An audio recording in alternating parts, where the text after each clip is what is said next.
નમસ્કાર દર્શક મિત્રો, ગુજરાત સત્ય વાર્તા ન્યૂઝમાં તમારું હાર્દિક સ્વાગત છે.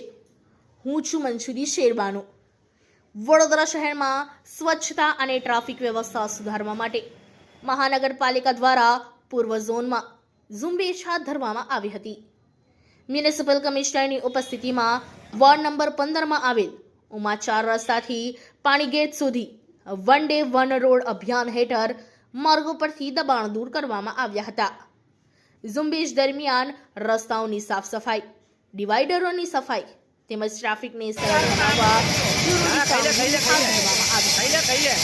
આ પ્રસંગે પૂર્વ ઝોનના વોર્ડ ઓફિસર, પાણી પુરવઠા વિભાગના અધિકારીઓ સહિતના કર્મચારીઓ હાજર રહ્યા હતા. આ દરમિયાન શહેરમાં દબાણો તેમજ રસ્તા પરના ઘાસ અને રોડ સફાઈ અંગે પણ ચર્ચા થઈ હતી.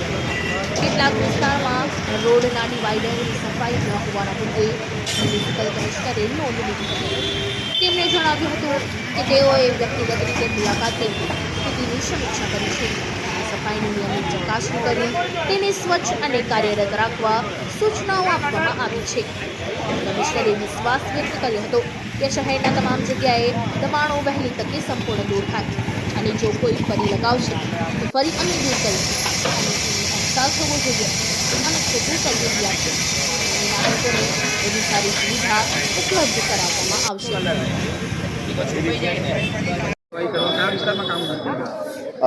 અમે લગભગ 1 મહિનાથી અત્યારે વન ડે વન રોડનું ઝુંબેશ શરૂ કરી દેવામાં આવ્યું છે, જેમાં આખું રોડની સફાઈ, ડિવાઈડરનું ક્લિનિંગ, ડિવાઈડરમાં પાન પિચકારી મારેલા હોય એનું સાફ સફાઈ અને સાથે સાથે જે પણ રોડની માર્જિન ઉપર જે દબાણો છે એ પણ દૂર કરીને એક પોઝિટિવ મેસેજ આપવા માંગીએ છીએ. જે ફૂટપાથ ઉપર ગંદકી છે એને ક્લીન કરીને ત્યાં ઘાસ ઉગેલું હોય એને પણ ક્લીન કરવાનું. પબ્લિકને ચાલવા માટે છે ફૂટપાથ, દબાણ કરવા માટે નથી. એટલે ફૂટપાથને અમે કેવી રીતે ફરી ચાલુ કરીને દબાણ ફ્રી કરી શકાય એના ઉપર અત્યારે ભાર મૂકીએ છીએ.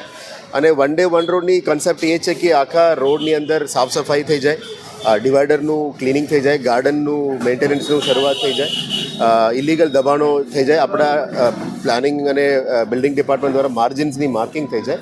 એટલે અલગ અલગ વિસ્તારમાં અત્યારે કામગીરી ચાલુ છે. સૌથી વધારે સાઉથ ઝોનમાં વધારે કામ ચાલુ છે. ઓલમોસ્ટ 60+ રોડ્સ કમ્પ્લીટ થઈ ગયો છે અને બાકી 30-35 રોડ્સ પ્રગતિ હેઠળ છે. નોર્થ ઝોન, ઈસ્ટ ઝોન અને વેસ્ટ ઝોનમાં પણ કામ પ્રગતિ હેઠળ છે. અમે એક પોઝિટિવ મેસેજ આપવા માંગીએ છીએ સિટીમાં કે સિટીને સ્વચ્છ બનાવવાની કામગીરીમાં વીએમસી તો અગ્રેસર તો રહેશે જ, સાથે સાથે પોલીસ ડિપાર્ટમેન્ટ આપણને સપોર્ટ આપીએ છીએ. પબ્લિકને પણ જોડવા માંગીએ છીએ, કારણ કે આ ઝુંબેશ સિટીને સ્વચ્છ કરવાનું ફક્ત મહાનગરપાલિકાનું અથવા પોલીસનું અથવા એવા રોલ નથી, પણ તમામ સામાજિક લોકો, આગેવાનો આગળ જોડે, જે તે સોસાયટીઝના લોકો પણ રેસ્પોન્સિબિલિટી લે સૌથી પહેલાં. અને અત્યાર સુધી બહુ સારું સપોર્ટ મળી રહ્યા છે. વડોદરાના પબ્લિક બહુ સારા સપોર્ટ આપી રહ્યા છે, સારું પોઝિટિવ પ્રતિક્રિયા આપી રહ્યા છે. એટલે ઇલીગલ દબાણો પણ દૂર થાય છે અને માર્જિન ક્લિયર કરીને દૂર કરવાથી આપણા રોડ્સ ગાડીઓ ચાલવા માટે, રિવર બ્લોક અને ફૂટપાથ ચાલવા માટે અને નવા પાર્કિંગ સાઇટ્સ અમે ઊભું કરીએ છીએ. જે પણ વીએમસીની પ્લોટ છે એમાં પણ નવા આપણે કાર્યપદ્ધતિ શરૂ કરવાના છે, જેમાં વર્કિંગ વુમેન હોસ્ટેલ હોય, બાળકોના આંગણવાડી હોય, હોસ્પિટલ સેન્ટર્સ હોય, અમારા જે પબ્લિક સિવિક સેન્ટર્સ હોય, આ બધાની જે પ્રોજેક્ટ અત્યારે કન્સેપ્ટ ફેઝમાં છે એને આપણા વીએમસીની પ્લોટ્સમાં લાવીને સિટીની વિકાસ તરફથી લઈ જવા માટે પણ એક નાનકડો પ્રયત્ન છે. આ વન ડે વન રોડ કાયમ રહેશે, ઝુંબેશ ચાલુ રાખવાના છે, કારણ કે વડોદરાની અંદર લગભગ 4000 વોકિંગ કિલોમીટર છે. આપણે જે શરૂ કર્યા છે લગભગ 67 to 100 રોડ્સ અમે અત્યારે પહોંચ્યા છે અલગ અલગ ઝોનમાં. એટલે એક રોડ કરવાથી ધીરે ધીરે આ એક સ્વચ્છતાનું મેન્ટાલિટી પણ લાવવાની છે. વડોદરાની પબ્લિક બહુ સારા છે અને પબ્લિકનું ખૂબ સહયોગથી આ કામને અમે આગળ લઈ જવા માંગીએ છીએ. અને મીડિયાના મિત્રો મારફતે પણ આ મેસેજ અમે આપવા માંગીએ છીએ કે આવો સાથે મળીને આ સિટીને અમે સ્વચ્છ બનાવીએ અને વધારે સુંદર બનાવીએ. ફરી વખત દબાણ ન થાય તો પછી જે સફળતા મળી રહી છે, લોકોનો જે પ્રતિસાદ મળી રહ્યો છે, એ રીતે જોઈ રહ્યા છે. અમુક જગ્યામાં મને એવું પણ ફીડબેક આપણને મળી રહ્યા છે કે જે દબાણ દૂર થાય પછી 2 દિવસ પછી ફરી આવી જાય છે.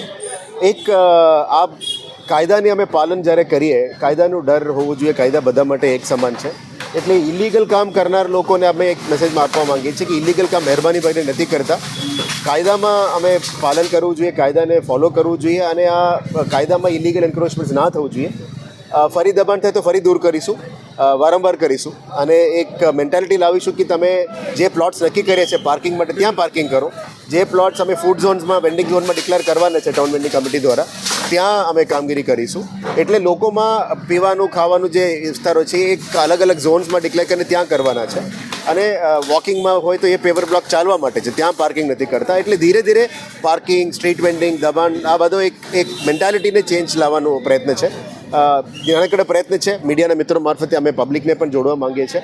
આપ જોઈ શકો છો કે અમુક ઝોનમાં મશાલ રેલી પણ કાઢવામાં આવી છે. પબ્લિક જાતે જોડી રહ્યા છે. મોટા મોટા કમર્શિયલ એસ્ટાબ્લિશમેન્ટ લોકો જાતે આવીને જોડીને કહે છે કે ના, અમે સ્વચ્છતા ઝુંબેશમાં અમે પણ જોડવા માંગીએ છીએ. એટલે આશા રાખીએ છીએ કે આવનારા દિવસોમાં વડોદરાની અંદર સ્વચ્છ બનાવવામાં પૂરું સહયોગ મળે અને આ સિટીને વધારે અમે સુંદર બનાવી શકીએ. Thank you.